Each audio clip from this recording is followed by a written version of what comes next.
Comment ça marche? La garantie des accidents de la vie. Les assureurs appellent les accidents de la vie les accidents qui se produisent au cours de la vie privée, sauf les accidents professionnels et les accidents de la route en tant que conducteur. Pour la plupart des contrats de garantie des accidents de la vie, l'accident doit entraîner des séquelles graves ou une invalidité. Ainsi, un bras ou une jambe cassée ne rentre pas dans ce périmètre, alors qu'une invalidité reconnue à la suite d'un accident entre bien dans ce cadre.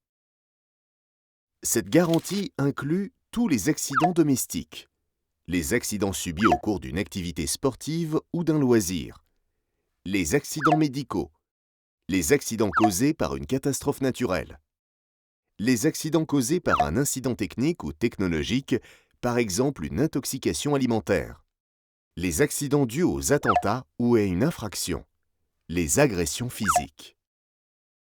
Lorsqu'un accident se produit, les régimes obligatoires d'assurance maladie et les complémentaires santé entrent d'abord en jeu.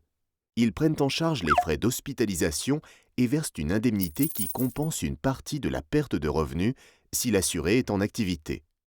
Mais cette indemnisation est limitée dans son montant et dans le temps. Si l'accident génère des séquelles graves ou une invalidité définitive, la participation des régimes obligatoires est très insuffisante par rapport aux dépenses générées. De même, si le blessé meurt des suites de son accident, sa famille ne perçoit qu'une très faible indemnisation. Pour préserver le niveau de vie du foyer en cas d'accident, une garantie complémentaire à la sécurité sociale et à la mutuelle est donc primordiale. La garantie des accidents de la vie couvre tous les membres d'une famille âgés de moins de 65 ans à la souscription. Le montant de l'indemnisation est fixé au cas par cas, en fonction du taux d'invalidité de l'assuré, de son âge et des répercussions de son accident, préjudice économique, frais d'aménagement et frais d'assistance.